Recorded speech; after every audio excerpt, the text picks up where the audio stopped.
Hi guys! Magandang gabi! Welcome back po dito sa Gandara SRU channel for Showbiz Update. Andito na naman nga po akong muli nagbabalik. Ang nagmamaganda ninyo kang chismosang Kim Pao, wala na pong iba. Ang lokaret na si Gandara SRU upang maghatid sa inyo ng latest update and fresh happenings patungkol kina Kim Chiu and Paolo Avellino. And para sa gabing ito, ang tatalakayin natin at pag-uusapan ay ang maagang pag-uwi ni Paolo sa Sinulog Festival ng Cebu ngayong taon 2026. Hindi kasi niyan kasama si Kimi dito. And ilang mga kaganapan at balita na nasagap natin tungkol kay Kimi. Pero bago po ang lahat, sa mga hindi pa nakaka-subscribe sa ating channel, pakiclick lang po tayo na ating subscribe button at notification bell na nariyan sa baba upang kayo maging updated po at ma-notify tuwing may bago tayong chika at balita hinggil po sa Kim Pao. Basta mga balita na may kinalaman kina Kim Chiu and Paolo Avellino, sagot na po natin yan. So bilang paninimula, narito ang ilang mga comment na napili po nating basahin bilang pasasalamat sa walang sawang pagsuporta at pagtutok po parate sa ating daily updates. So first comment natin ngayong gabi mula po kay Miss Nilda Abelia. Magandang gabi po sa inyo. Sabi niya rito, puro kayo buntis, wala na ba na iba? Wala na bang ibang ibabalita? Nakakasawa na. Kung idol niyo si Kim, hindi kayo magbabalita ng gano'n. Kami kasi, solid Kim lahat ng pagbabash kay Kim. Puro kayo paninira. Kasal muna. Yung kasal parang dyan, di naman totoo. Pag si Kim ang nagsabi na nagpakasal na siya, totoo na yon. Puro fake news.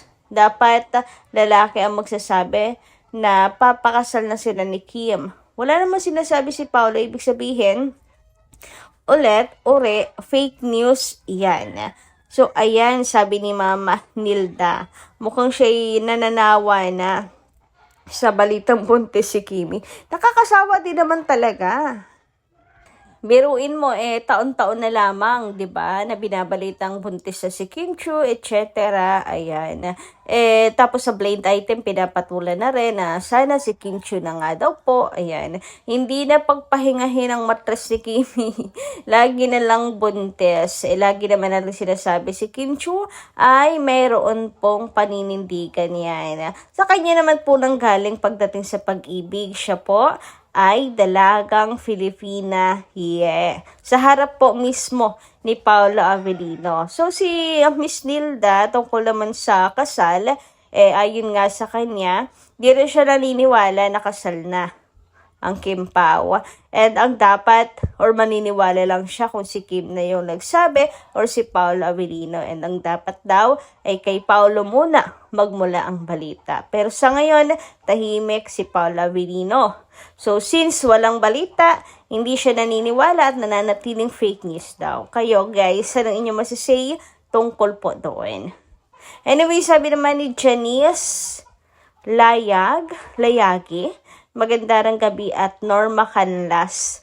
Ayan, mukhang 5 ata ang mga Norma natin dito. Anyway, shout out. Kung totoo man, hay nako, ang gagandang lahi siguro.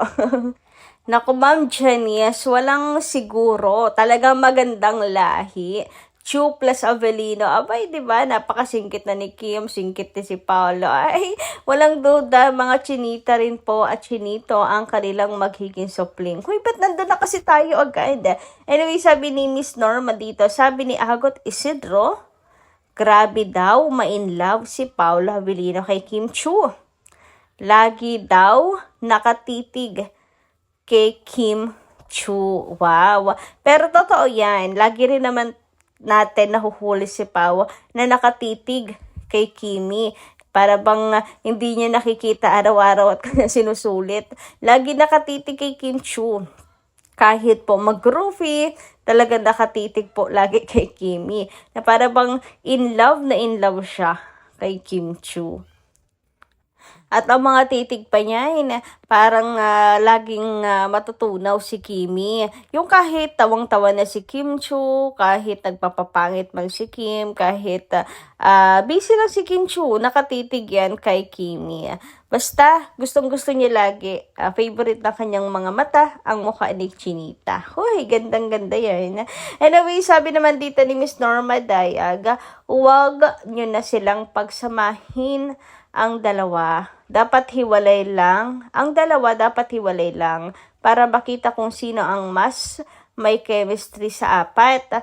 Mind you, Gandara, we don't expect 100% na fully na wala na yung away ng apat. I can feel still there are some inhibitions pa regarding this. Gandara, you cannot please everybody. Still, there are doubts between the four. Let's not be hypocrite. Face the truth. I can sense that there is plasticity among them. This is movie world, so you will expect the unexpectations between them. Hopefully, nako-love movie for them to refrain from bashing from their fans because you cannot avoid this hypocrisy is always there. Fans of both will fight for their artists like me, a solid Kim Pao. If I can read nega write-ups for them, I will voice and fight for it. If I know that there are comments are not true, Gandara, there is a scar pa left especially to Janine kasi we know very well that there is a rivalry between Kim Pao and Ekonin. Me too. I dislike to have collab with Ekonin. God bless Gandara and most especially Kim Pao. Yes, we can please everyone.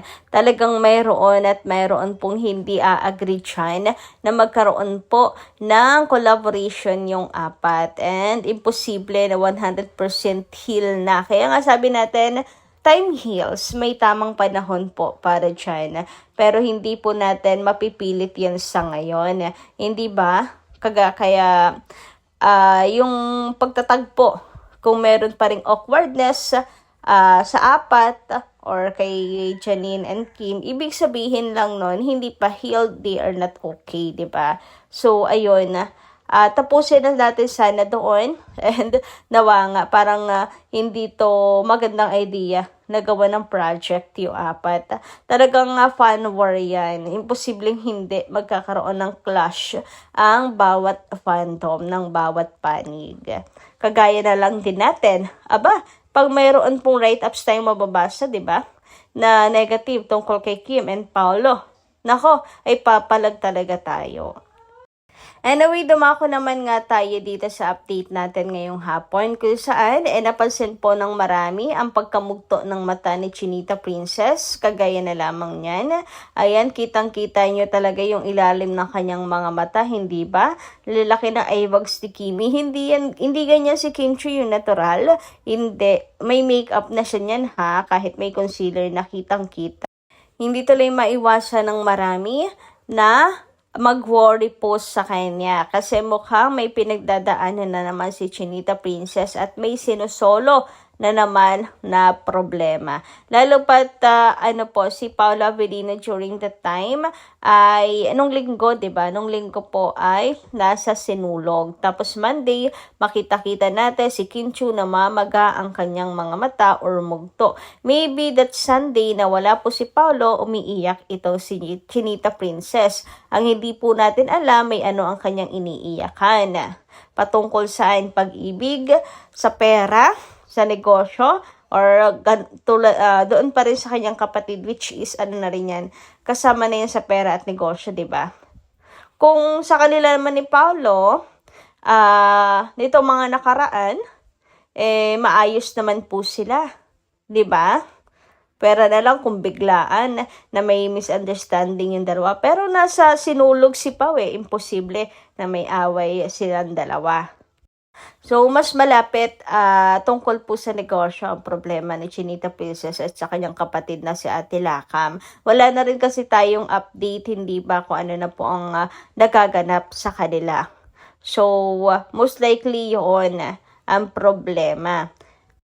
Nakangiti lang yan si Kim Chiu pero mahalata mo sa kanyang mga mata na siya po ay mayroon pong pinagdadaanan.